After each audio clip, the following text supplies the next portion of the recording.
Psychological Commentaries, Volume 3, based on Nicole's work with Gurdjieff, Ouspensky, and Young. Kurmid Ugli, October 6, 1945, Commentary on the Application of the Work Ideas to Oneself. Video 2 of 2. Now, one of the greatest dangers of this work is that it becomes purely formatory, purely a matter of memory. People have sometimes said to me, why don't you make a full draft of all the ideas of this work and everything that is said in it so that we could read it over and over again to ourselves? Why? Because it would simply then lie in the outer memory, and in such a case, you may be quite sure that the whole level of the work would drop to zero. It would be something outside you and not inside you. It would not be emotional. It would not touch you. A system of esoteric teaching that always takes itself as final, that is, living more and more externally, may be mere memory. It is always possible to answer this question in this work from mere memory, but that will give no force. You will then understand nothing. You will then not see any of the idea of what the ideas mean. You will simply be a parrot repeating from your memory phases that you have heard without understanding their significance. It is in this way that real teaching becomes eventually useless, and for this reason, all esoteric teaching has to be recast and given afresh so as to keep it living. There are very many dead systems that formerly had life in them. The reason why they died is that people no longer try to understand the ideas that they taught. Let us repeat that memory and thinking are two different things. You can think about what you remember, or you can simply remember and use your memory in a kind of automatic way. If you have ever been an examiner of candidates, you will always know when the candidate is speaking only from memory or whether he is speaking from what he has thought about. I am told that nowadays examinations are merely a matter of memory, but in my earlier days, this was not the case.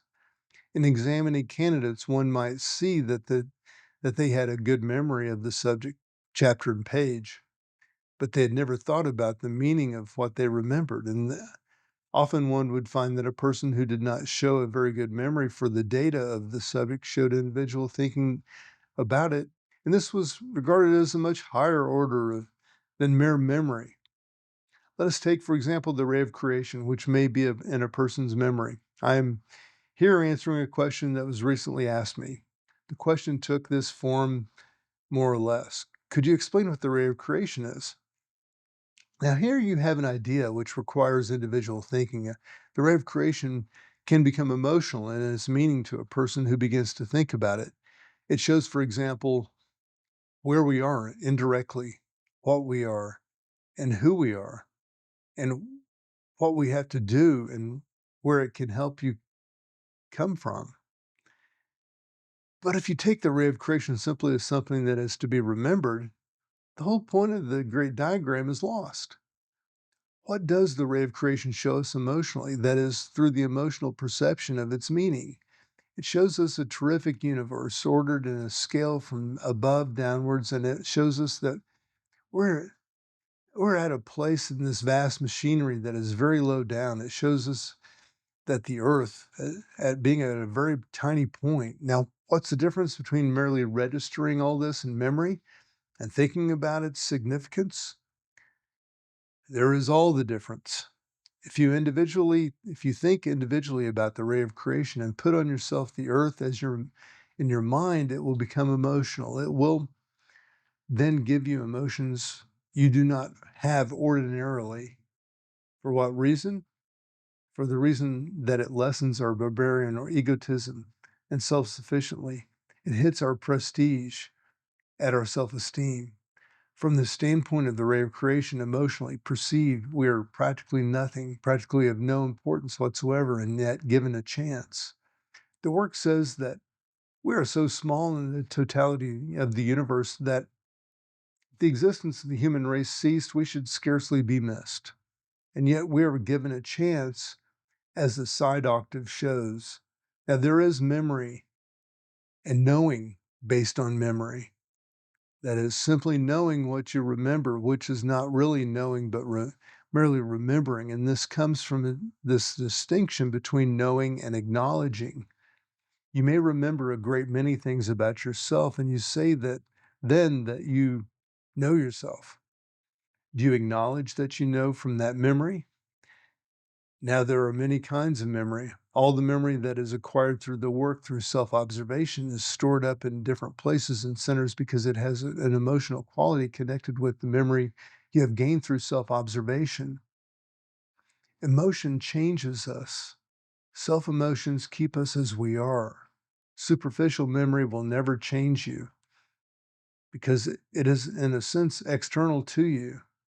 But what becomes deeper and more interior in you can change you. But this cannot begin to happen unless the mind changes, first of all. That is, unless you begin to have from the work different ideas about yourself and about life. This is new truth.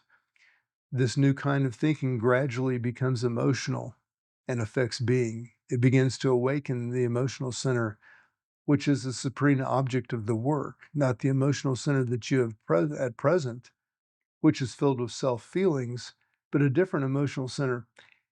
It is this which changes you.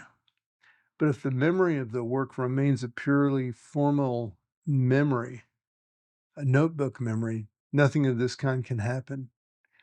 Indeed, you have not yet begun the octave of the work which starts from evaluation of a teaching of this kind in the midst of the world as it is now. The second note of the work octave is the application of the ideas of the work, and the third note is the realization of your own difficulties in regard to the work, what is standing in your way. Realization of your own difficulties in regard to the work, what is standing in your way. But merely to hear the work and repeat it from memory and write it down in notebooks cannot change you. You could learn Chinese or French in the same exact way that belongs to external memory, and it will not change you. That is, make you into a different kind of man or a different kind of woman. But at first, it is necessary to record and register the ideas of the work in the external memory, that is, the formatory or moving part of the intellectual center. This is inevitably the first step. One must get to know about the ideas of the work and register them. What I am talking about is the next state, that is, when these ideas must become emotionally perceived through application of them to yourself. First of all, to your thinking and then to your being. When it is said that this work is to make you think in a new way, it means the ideas of the work must begin to change your way of thinking, and you cannot expect this to happen until you have registered the ideas by hearing them many times, 50, hearing them many times 50. That's a lot, that you will know them in your memory.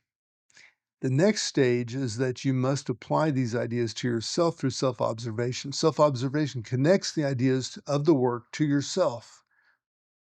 If you do not practice self observation, the ideas of this work will remain outside of you as mere matters of memory. But all the ideas of this work are spermatic. That is, they are very potent and can generate in you not only in a new way of looking at things, but in a new way of feeling about things. In other words, the work can give you understanding, which is very closely connected with intelligence. It is through understanding or intelligence that we escape from the continual repetition of the same thing in our lives. If you use this work through intelligence, you will begin to change, but this can only happen when you take the work into yourself and begin to live it. As regards the development of intelligence, the ideas of this work are inexhaustible. The work is to make you think, and if you begin to think real thoughts about the work, you will find your thinking is nourished from a source that never fails.